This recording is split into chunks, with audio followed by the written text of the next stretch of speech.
Carline Charmelus.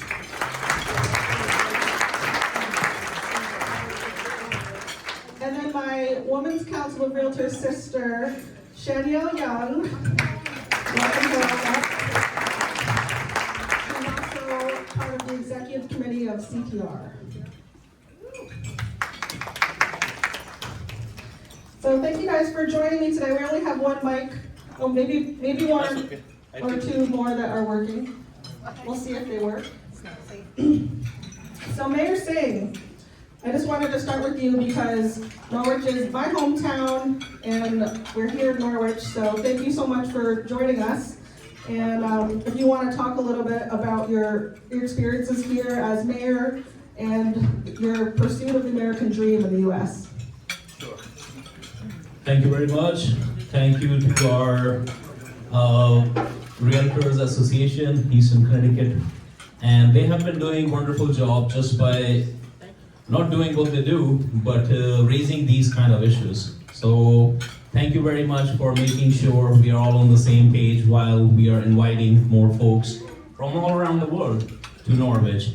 And we have been a very welcoming community, not just with our welcome signs, but our city website actually works in over 100 languages now, and we have 53 different cultural days that we have acknowledged with over 17 different flag raisings that we will be doing, including first time ever Norwich flag raising ceremony on May 13th. But I'll share my first 100 days as a mayor, but I have done 4 years as a council member and 2 years as Board of Education and 6 years as Commission of City Plan member, so not brand new, but still, it's a good learning curve. The bottom line is Norwich needs to be more proactive. We need to be more proactive in our approach. We need to be inviting to the people. We need to do the outreach. That piece has been missing. So I have been focusing on that. And the other thing is making sure Hartford and Washington, D.C. know what our needs are. So I'm focusing on that as well, because somebody will have to do that work as well. But overall, our goals are very simple. And best thing is, when you are stuck in the situation, go back in the history and see how people tackled that. Norwich was on the front lines when we had manufacturing. So goal is to bring those manufacturing companies back to Norwich. That will help us to regain the momentum in workforce housing in downtown on Route 12. There are many projects which are on hold because developers need that comfort level. So while we are working on getting Fortune 100 company in Norwich and North Industrial Center, simultaneously we are doing 58 units on 101 Water Street. We are trying to deliver 140 workforce housing unit on Panema Mill South as well. So there is momentum that we are trying to build back in Norwich and create that demand. If people start living in downtown, you will see businesses coming there because they will have clientele there. So we will work more on these kind of things while we are in question and answers phase. But I just want to welcome everybody to Norwich. I know a lot of familiar faces, but there are many who are from out of Norwich. Anything we are doing in Norwich right now will have regional impact. And that's my goal as well. We're not just gonna do things for Norwich, we're gonna do things for everyone. So a lot of our legislative actions are also like Mohegan Peacock Fund that I'm advocating for. It was in the op-ed in the paper today. We are trying to make sure as we lift this Norwich, we lift everybody at the same time. So thank you very much.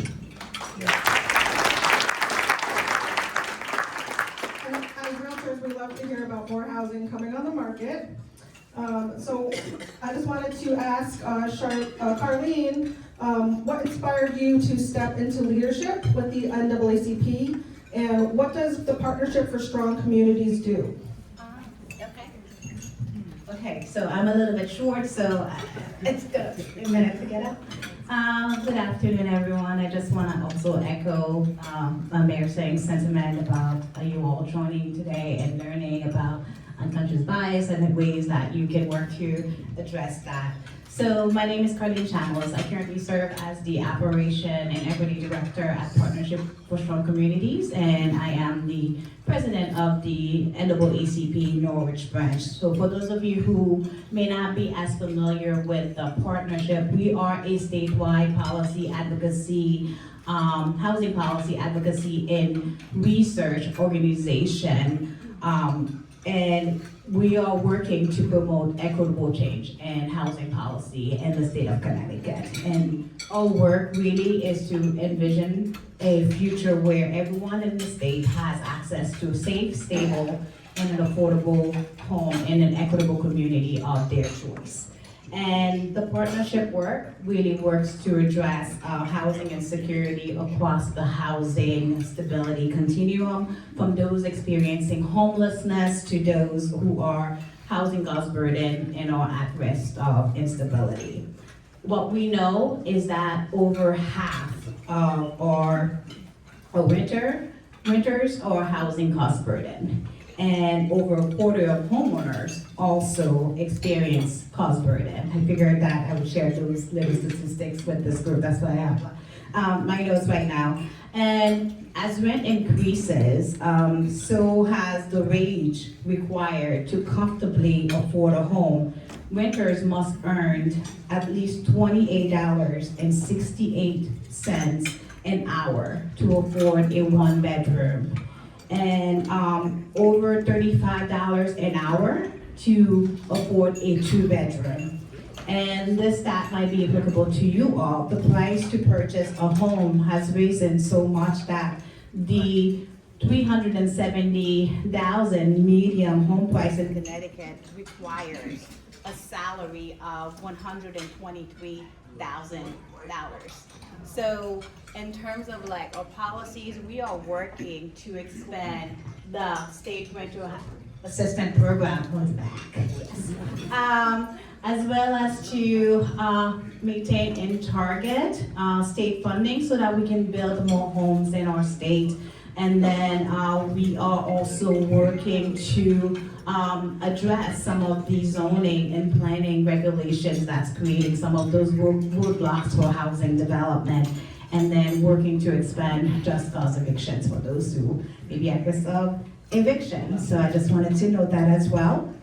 And you had asked me another question: why did I join the NAACP? So really the work that the National Association for the Advancement of Colored People does truly align with the work that I do professionally. And it is the longest civil rights fighting organization.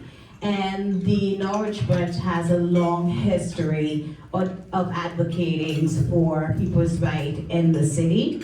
And joining and serving as a leader on that branch gives me an opportunity to advocate for the residents of the city. So I give them a call all the time. So just so you guys know. So if you live in Norwich or in the outskirts and you ever have any issues around housing injustice, health disparities, economic inequalities, please feel free to reach out to my branch and we'll be happy to help support you.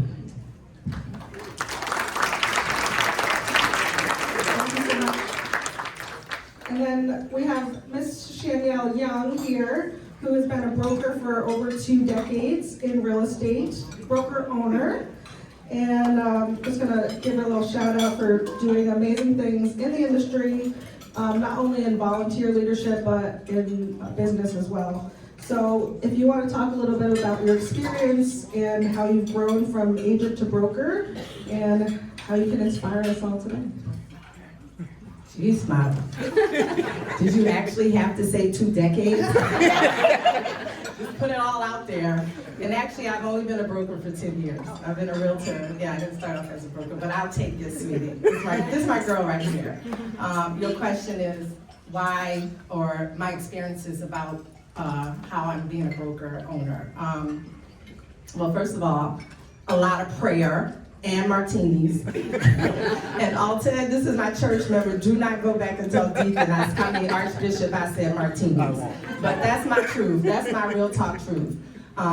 But seriously, I don't think there's any magic formula. How many people here are broker owners?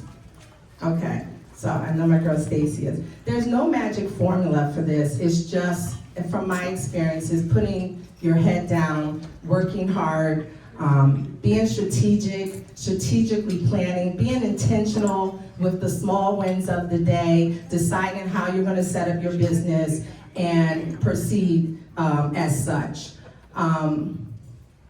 When I first started, I don't know how long I have to talk because you know I talk a lot, but when I first started, I was a stay-at-home mom for 7 years, and I knew immediately I could not get into an office where I had to sit and do some crazy floor time, I don't even think they have that anymore, and call-ins and walk-ins, internet leads. I intentionally and strategically started my business with relationships and doing business by referral. My good friend here, Leslie Hammond, she drove with me because I broke my leg, but she came to help me, and she was in a coaching program called Brian Buffini. How many Buffiniites do we have here? Okay, I know Jim is. And that was the basis of starting my business, by coaching and being intentional, strategically setting up the foundation of doing business by referral. One thing I want to say, when Leslie told me to join Buffini Group as a coaching program, I said I can't afford it, it's too expensive. And she said, listen, you cannot not afford it. You have to pour into yourself and invest in your business and invest in yourself. It's really important. Buffini has helped me build the foundation as I started as a realtor. And then when I started my brokerage, S. Young Realty and Associates, about 10 years ago, I built it on the same foundations of doing business by referral, relationships, being strategic, keeping my head down. And I stress that because, as you can see, I am a Black woman. And I will say that we have different experiences. I don't play the victim. I don't pretend things are different. We have different experiences. So I have to keep my head down and stay focused and push through. I used to have 3 children. One's a doctor. One makes a god-awful amount on Wall Street. He works for Goldman Sachs. And my daughter's an author and a BCBA therapist. She works for a school system diagnosing kids with autism. They used to tell them, listen, people say they don't see color. When you show up in this world, they see color. And you have to be 250% better at what you do than your counterpart. And that's just the facts of it. And I have a team of 10 women now, amazing women. They show up every day to literally conquer the world and support each other. And this is how we built our business. We're very focused, as I said, just intentional, and we try to stay, we don't get distracted by the noise. Having said that, I believe in balance. So as Molly said, I'm very involved in WCR, Women's Council of Realtors, very involved in Connecticut Realtors, very involved in National Association of Realtors, and I do that because it brings a certain amount of representation. People need to see me, people need to see Alton as a commercial realtor, people need to see Stacy as a Black woman broker, people need to see us doing things, and I'll tell a quick story. Tell me when my time is up. Yesterday, I won't overtalk that. Yesterday, I wasn't gonna talk about this, but me and my colleague Leslie brought it up on the way here. Yesterday, I was at a WCR event. I was with my good friend Alexa Kabbalah. I know you guys may know her. She is our current CTR president. She's like a sister to me. We've been friends for a very long time. We sit at a table, just her and I, and someone proceeds to bring this white man up to us, and he was there representing a company. He was there to solicit business, and I say white because I see color. And I don't judge on color, but I'm very clear how I show up in these spaces. So he comes up to our table, the woman introduces him to both of us. He immediately starts to talk to Alexa only, literally to the fact where his body is turned the other way, and it ignored me. And small talk, but Alexa and I we've been in the business about the same time. Well, she's probably she's younger than me, but we have a lot of the same experience. So why would you just immediately and automatically direct all your information, all your conversation to her? So Alexa, because her and I have had these conversations, and because she is who she is, and because she pays attention, immediately notices this. And she starts to bring me into the conversation. Immediately, she knows it and notices it immediately. He's like, how are you doing? How's business? You know, he starts talking about pools, and I'm like, oh, black women don't sell houses with pools? You know, Alton, I know you have experienced some of this, and it's just, you know, be mindful. If you see this going on, speak up. Be like a friend. Be a friend to your human. Be a friend to a co-realtor. Because and then, it was my turn to present yesterday. I stand up, oh, I'm a broker owner. Oh, now you want to run over there and shake my hand, give me your card, all of it. And you know, the speaker, who's amazing, said something like, we're uncomfortable with speaking with people we don't know, you know, or speaking to people we don't understand, we didn't grow up with. That may be the case, but I also think that this man saw a black woman and said, she doesn't have the clientele that I should be pursuing. And I'm sorry, that's just the way it is. So I can go on and on, but I'll pass the mic around. I hope I answered your question. This is why I love Shanyelle, because Shanyelle's not afraid to tell the hard stories, things that have happened to her, and she's inspired me to tell stories about things that have happened to me. So we all have the stories, we've all experienced something that's uncomfortable, and people like Shanyelle are making strides to bring that to the conversation. Like our speaker said today, you know, conversation is the biggest, I think, power that we have, just to talk about it. So thank you for sharing, Shanyelle. All right, so we're gonna go back to housing. So housing is top of mind everywhere, so we're bringing it back to Mayor Singh. What is your vision for expanding housing opportunities in Norwich while keeping fairness, affordability, and neighborhood quality in balance? Thank you very much, and very good question. So the bottom line is we have reached over 20% of our housing stock, which is called so-called affordable housing.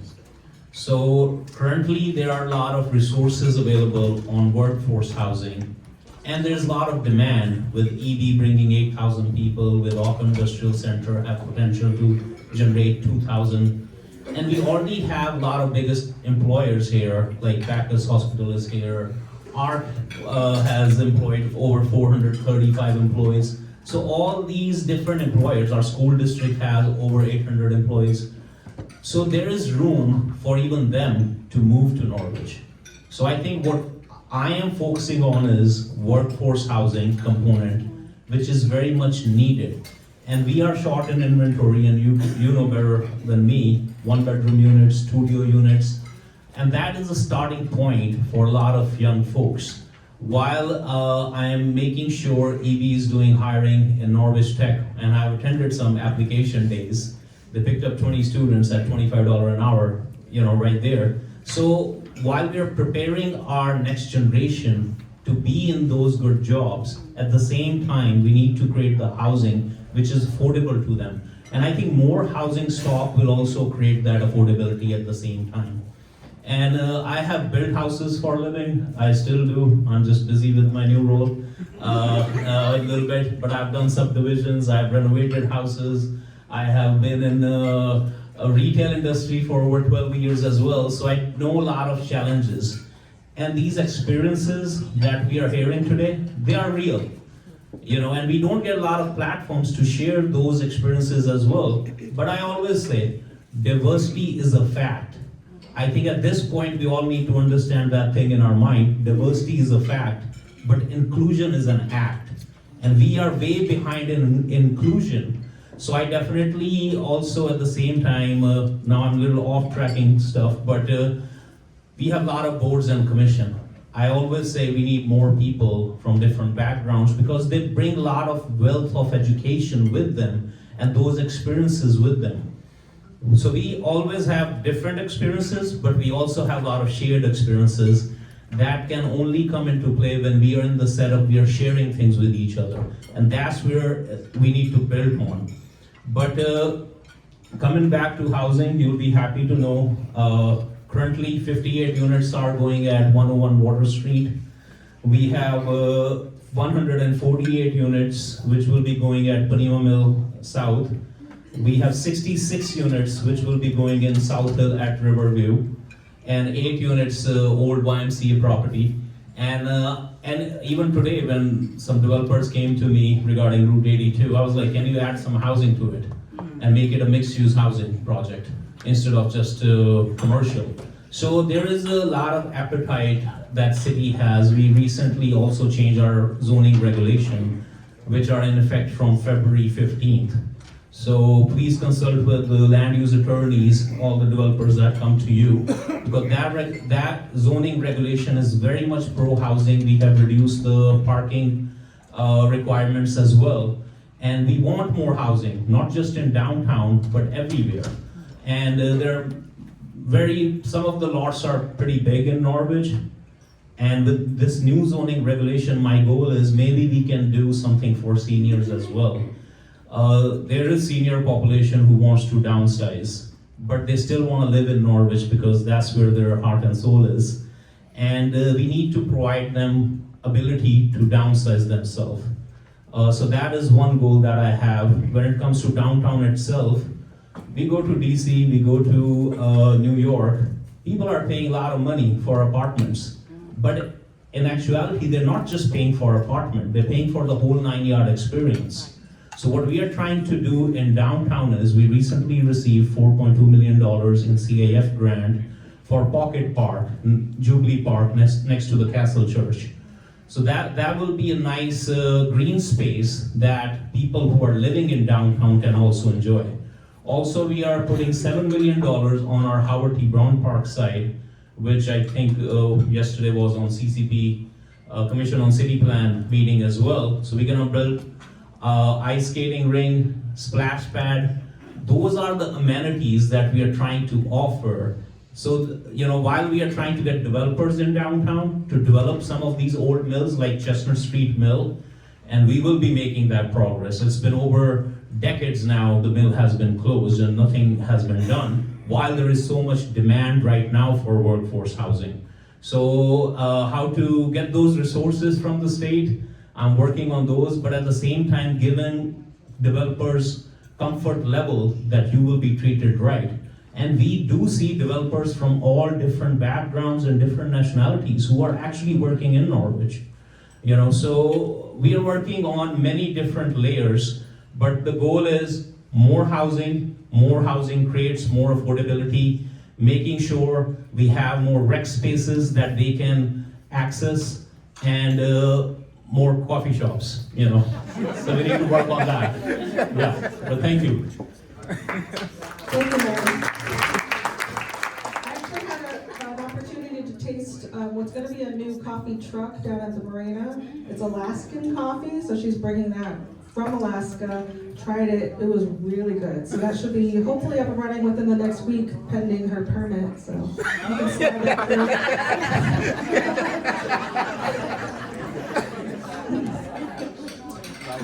So I just wanted to talk a little bit more about affordable housing and then the culture that builds this ability to grow affordable housing in our communities. So a lot of people think affordable housing is a bad word, 4-letter word. But I know that there's been a lot of work done to expand the idea of what affordable housing is. So handing this over to Carline to see what she has to share with us. Yeah, and I'm gonna keep my remarks brief, and I'm not gonna try to bounce again like earlier.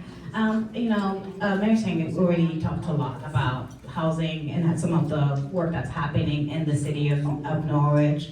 But when you think about, I know there's a lot of developments happening, but when you think about like housing development at a statewide levels, there are many barriers to housing creation. When you think about, I think earlier I'd mentioned the zoning laws and regulations that are in place within all the municipalities. Each cities and towns has its own zoning and regulation, and a lot of those create barriers to building new homes, as well as some of those communities may not have the infrastructure in place, like the sewer in place in order to build some of those new homes. Those are some of the realities that the state of Connecticut is dealing with, and we do need that deeply affordable housing for that mama with the baby who just needs it, because we are seeing an increase in people experiencing poverty, and if we believe that housing is the foundation of opportunity, then we need to ensure that people are able to have access to that. And I appreciate you mentioning mixed development housing, because that is one housing development tools that can help increase quality of life for families, especially for children. Research by opportunities. I can't remember by opportunities. I can't remember the name, the whole name of the organization. They found that when you utilize mixed development opportunities, children truly benefit. They have better education outcome, right? They have better economic opportunities. They saw like a decrease in incarceration rates. So it really is important when you're able to provide that family with an affordable home, as well as having other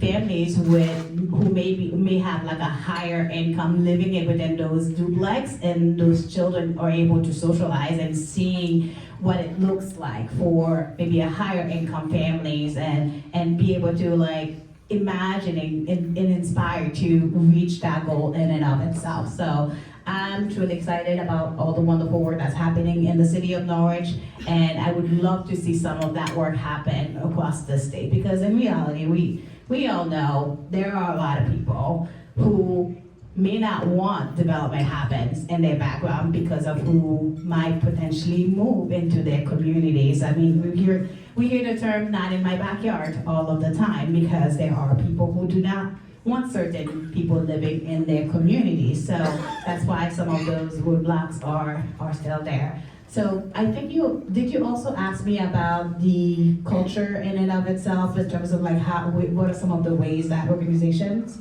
Oh, okay. So in my equity role at the Partnership for Strong Communities, it's like one of my favorite part of my job is that I get to work with my team to develop strategies and action steps to ensure that we are, practicing what we're saying. So as a team, from our policy analysis to our ED, we work closely together to develop key strategies around how we are going to center equity in our programs, in our policy, and our funding, as well as every aspect of the work that we do. So in order to really build that culture, everyone has to be involved, and everyone has to take ownership of that work. It cannot be just one person within an organization holding the equity hat. So I think that's really important to note. And then once you've identified your plan in and of itself, it's really important to put some funding behind it. You can't do this work without resources. You need the staff in place, you need the funding in order to create activities, as well as funding for continuing professional development like you all are doing today. So I just wanted to note that.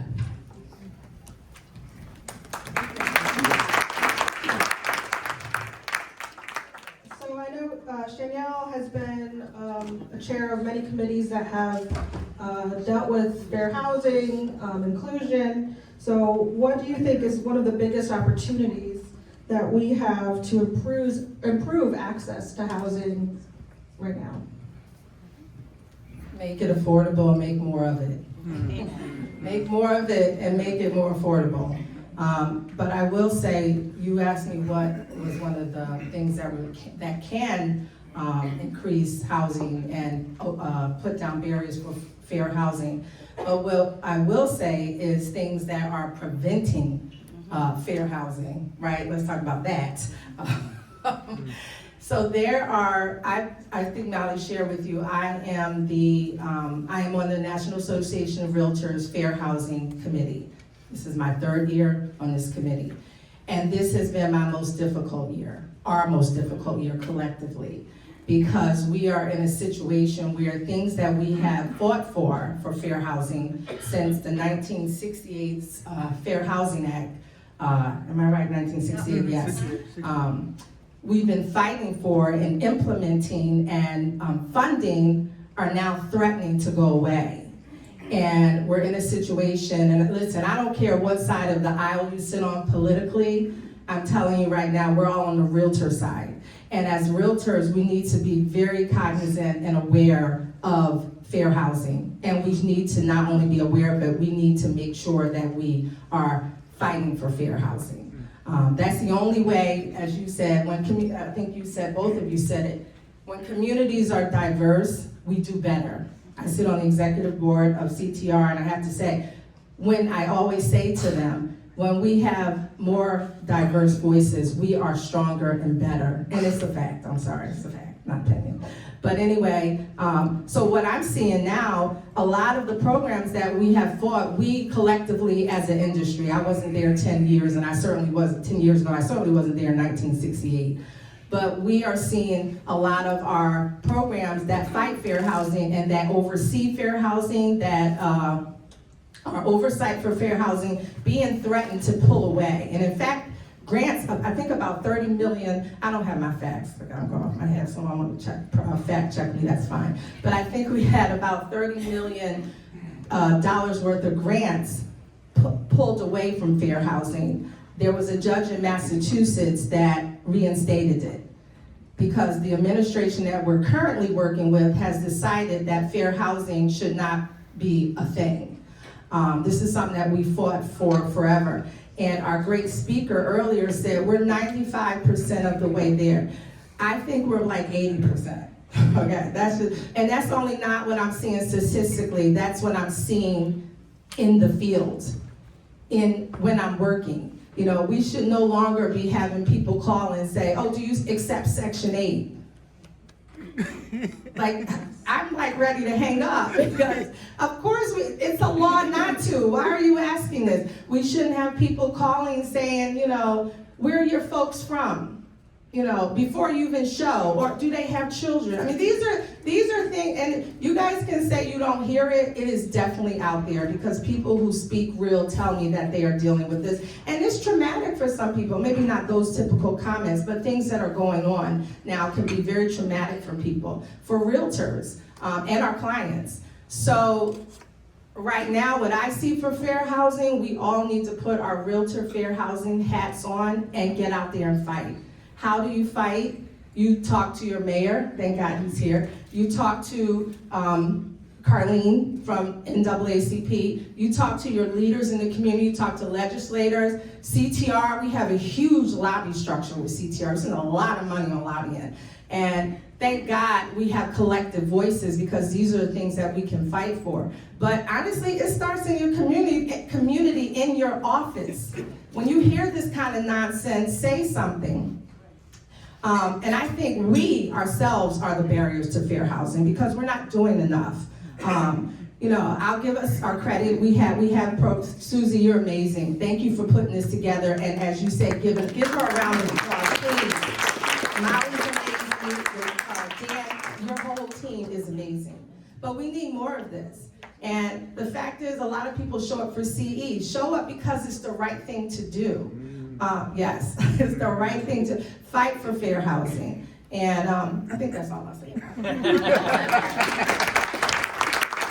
Thank you so much, Shanyelle. So we're super excited to have you all here today. Unfortunately, we are out of time. We gotta bring Robert back so we can get our CE credit. So Susie's coming up. Thank you all so much, so very much. I'm so glad that you said yes to my invitation to come. I'm so glad that Robert is here. I do have to point one thing out though. How many of you guys came to our fair housing class 3 years ago when we talked about hate speech versus hate crimes with the FBI. The whole reason why that event happened is because of Mayor Singh. I went to his event at the ECAR Art Gallery that he runs, and the same exact event happened there. And at the end of that event, with about 30 people, 40 tops, he said, "What are you going to do?" And I said, "I'm going to have a membership meeting." And now Mayor Singh has come a long way as a real estate developer, as a councilman, to become the mayor. And I don't know how many of you are on the Facebook page for Norwich, where recently a photograph of Mayor Singh, along with NPU's general manager, Kevin Brown, NCDC executive director, and Senator Blumenthal were in a photo. And the derogatory comments that came up on that photo today in 2026 were horrifying to me. But you have all heard what an amazing man he is and what he's planning to do for our communities, and I just have to point that out. Thank you. Thank all of you. And thank you for carrying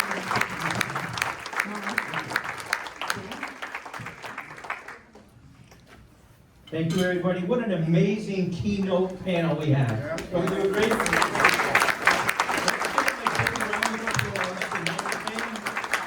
Charmelus, Shanyelle Young, and our moderator, Molly Bruno, for sharing their insights and expertise.